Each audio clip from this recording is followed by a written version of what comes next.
اعوذ باللہ من الشیطان الرجیم بسم اللہ الرحمن الرحیم. ڈیئر اسٹوڈنٹس، السلام علیکم ورحمۃ اللہ وبرکاتہ.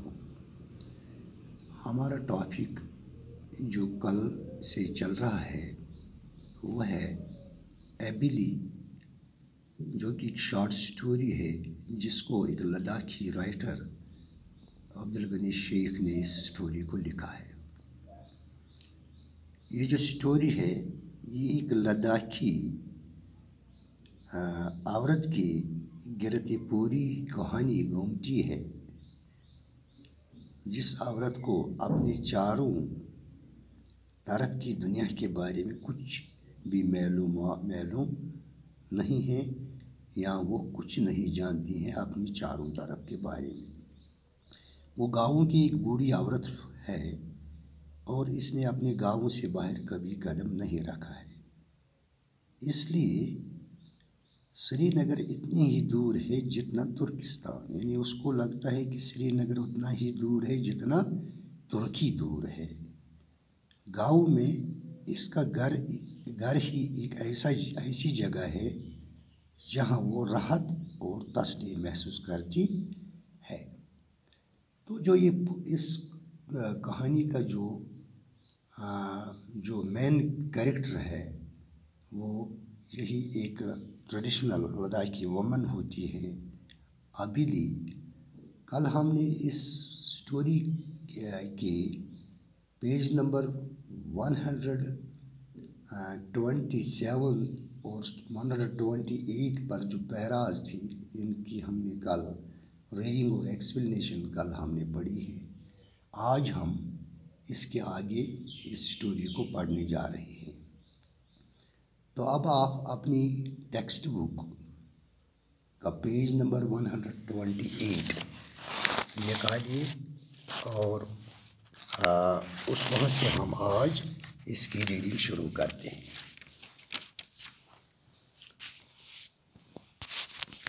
سری Nagar aside, our Abhi has not even ventured beyond a distance of 10 miles from our village.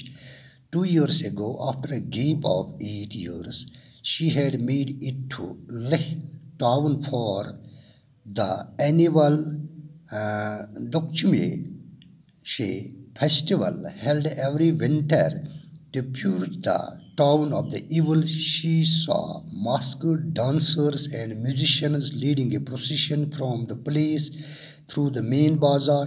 She came across monks burning effigies and making crosses of thread to trap harmful spirits and hungry ghosts of the old year. There was much hustle-bustle, but that evening, when Emily returned home, she could only complain, "Oh dear, my head is spinning.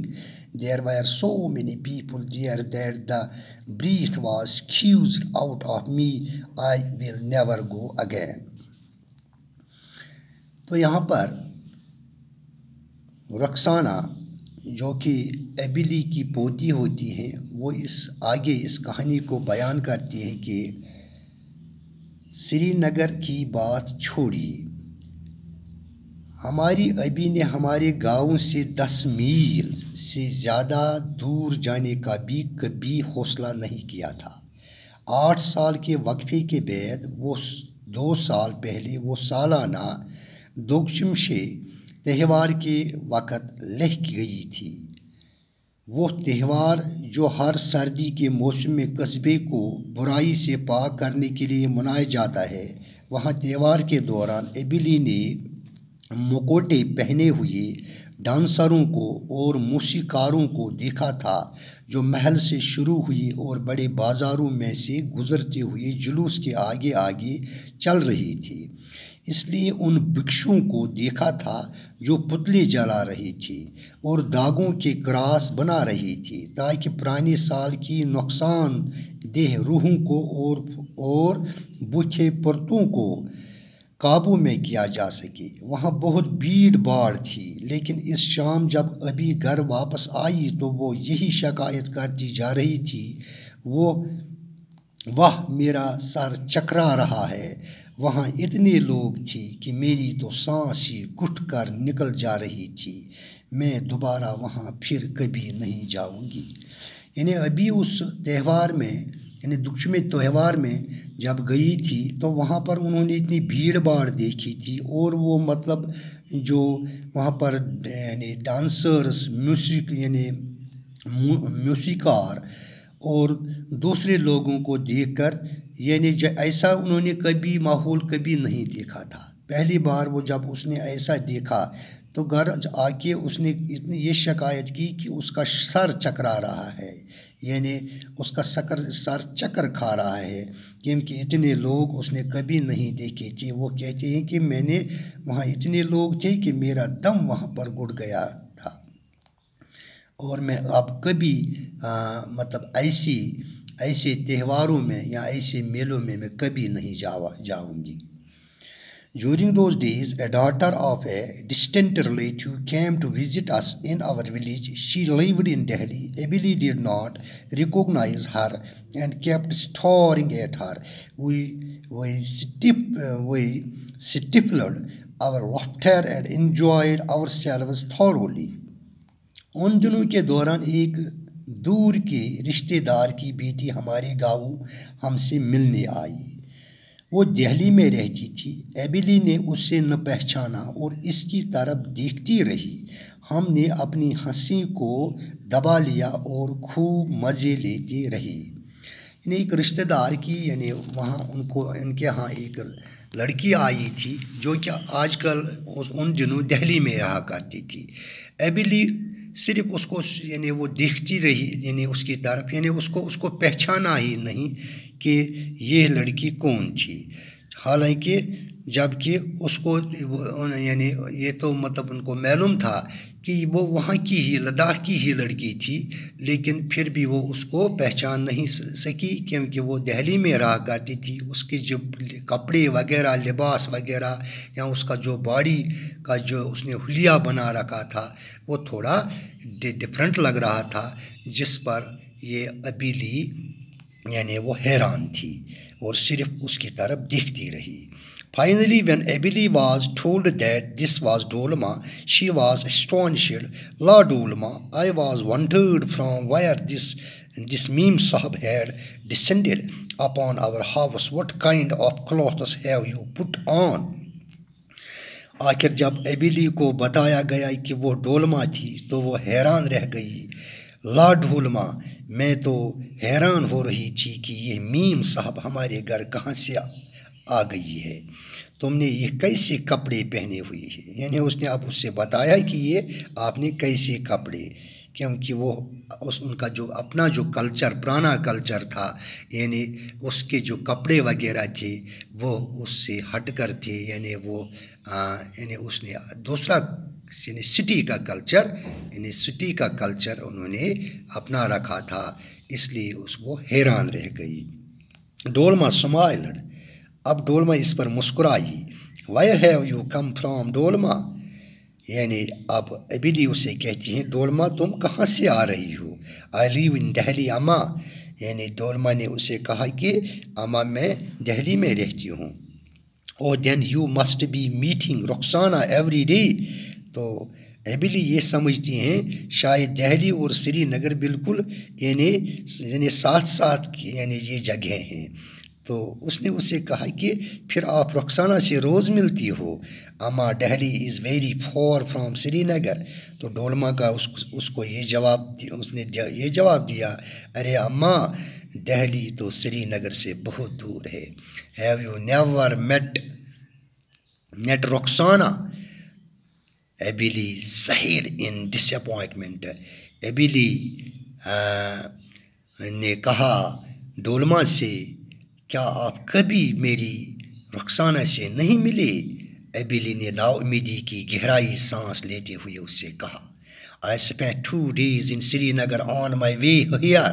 I tried to meet Roxana but could not locate her house. اما، تو ایبلی نے اسے جواب دیا کہ اما میں سفر کے دوران سری نگر میں نے 2 دن گزارے ہیں، لیکن میں نے بہت کوشش کی ایبیلی کو وہاں پر ڈھونڈنے کی، لیکن اس کا پتہ مجھے، اس کا ایڈریس مجھے معلوم نہیں تھا، یا اس کا کوئی پتہ مجھے نہیں ملا کہ وہ کہاں پر سری نگر میں رہتی ہے۔ تو اس کے بعد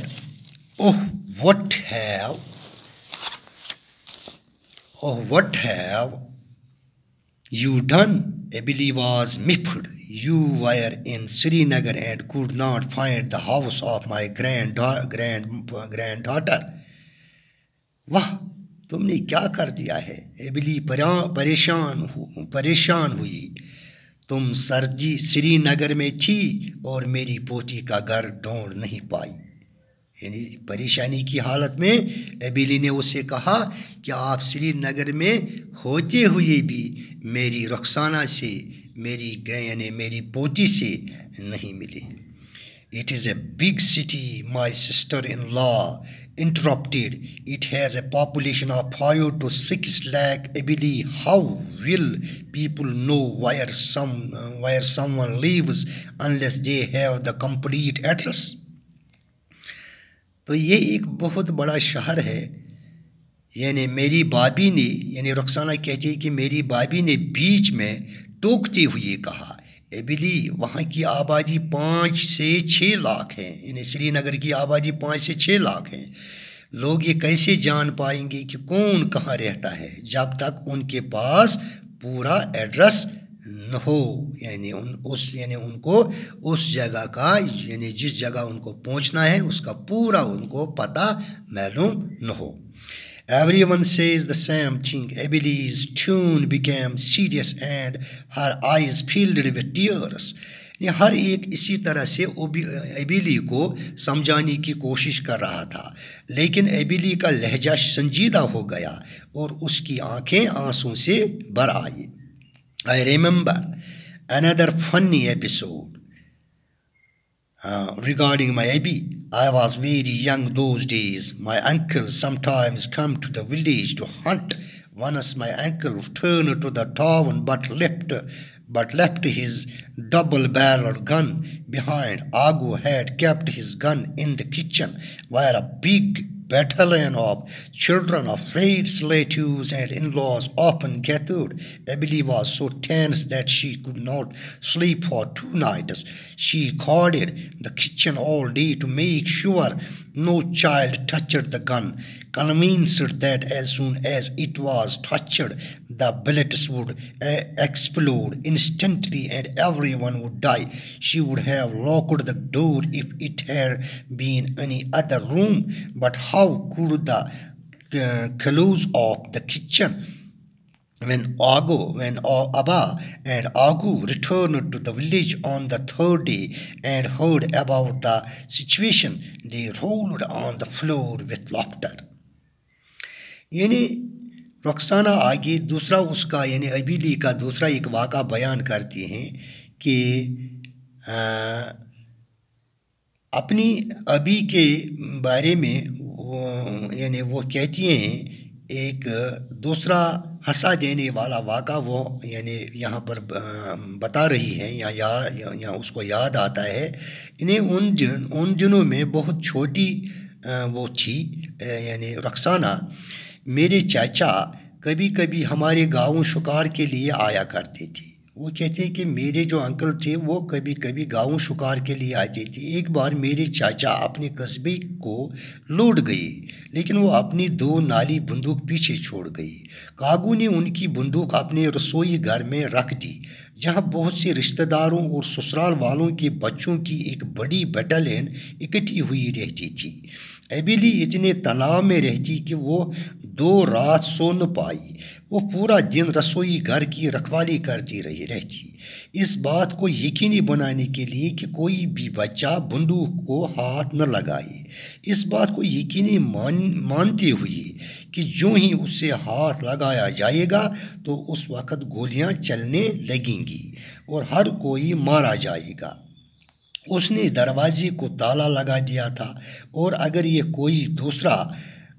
کوئی دوسرا کمرہ ہوتا، لیکن وہ رسوئی گھر کو کیسے بند رکھ سکتی تھی؟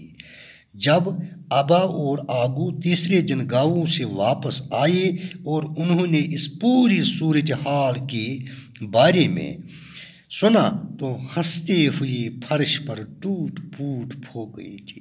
یعنی وہ جو بندوق جو وہ بھول گئی تھی، یعنی اس نے اتنی اس کی نگرانی کی کہ شاید وہ ہاتھ لگانے سے چھونے سے شاید اس سے گولیاں نکلیں گی اور اس سے ہمارے گھر کے سبھی جو افراد خانہ ہیں وہ مارے جائیں گے.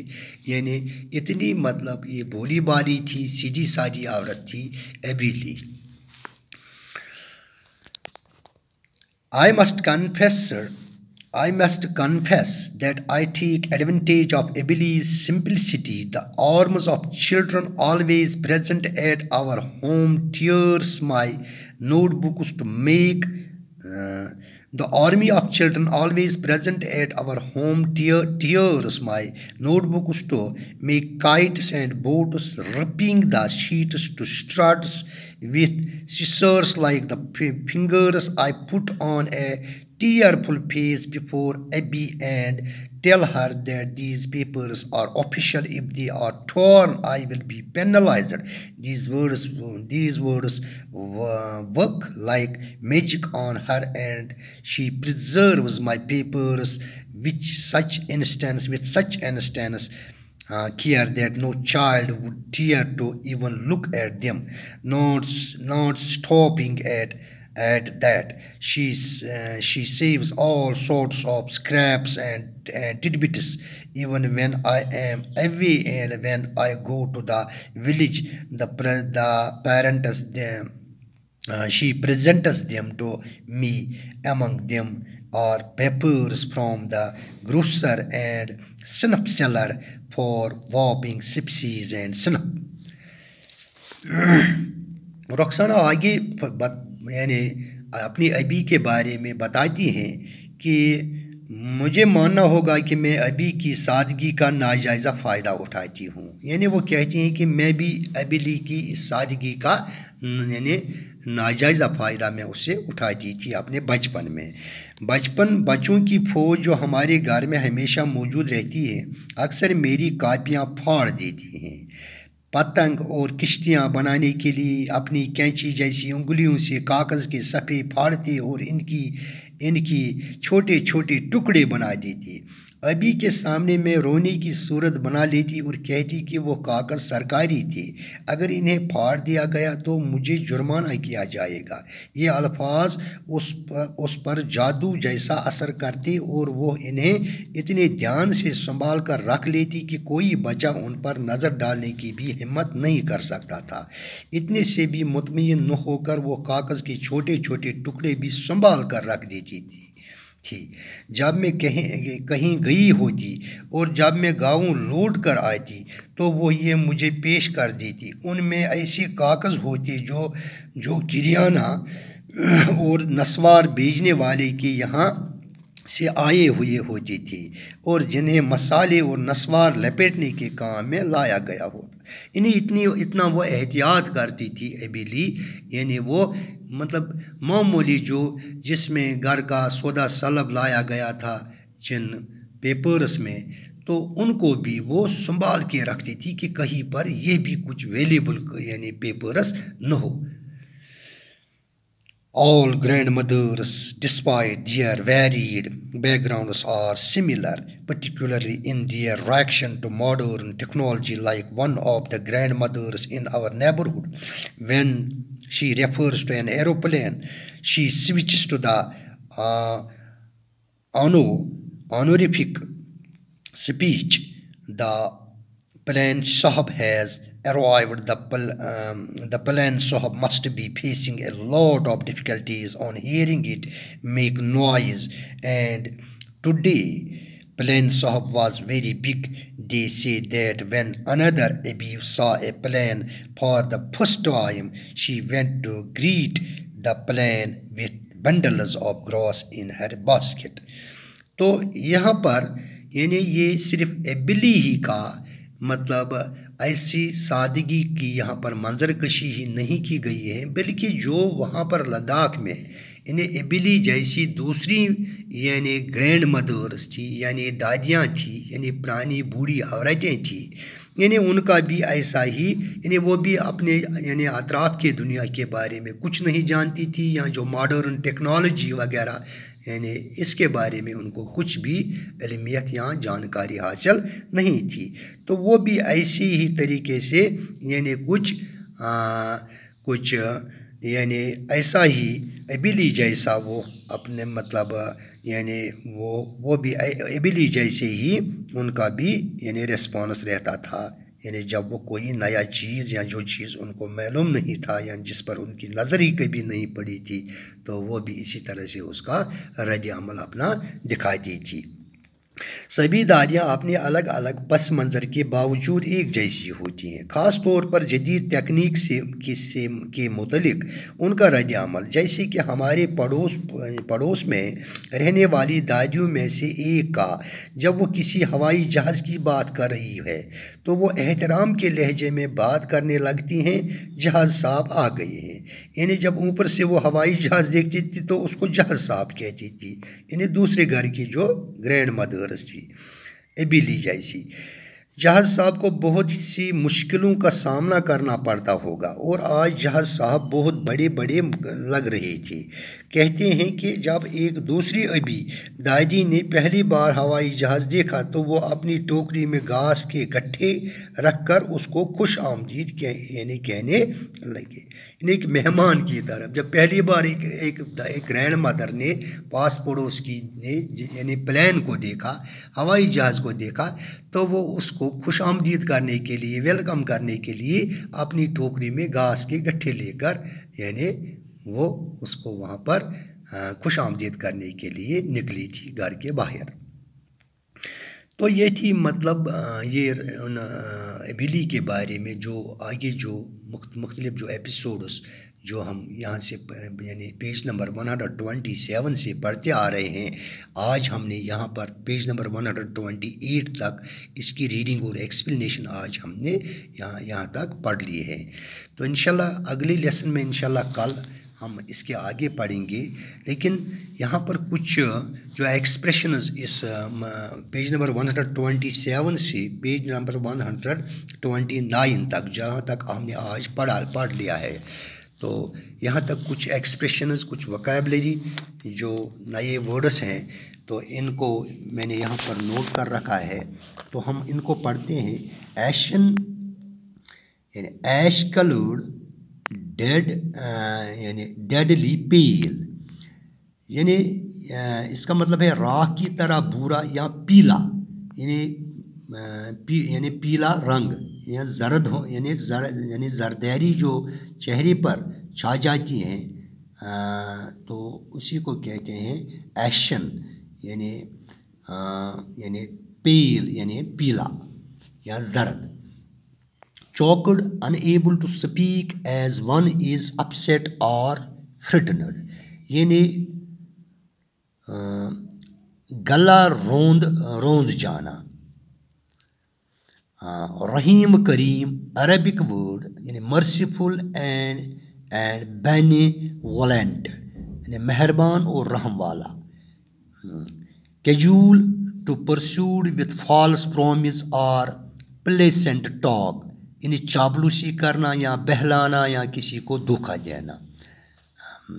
eloquence fluency یعنی جوش بیانی۔ console to soothe the grief، یعنی دلاسا دینا۔ admonish to warn gently rebuke، ملامت کرنا یا تنبیہ کرنا۔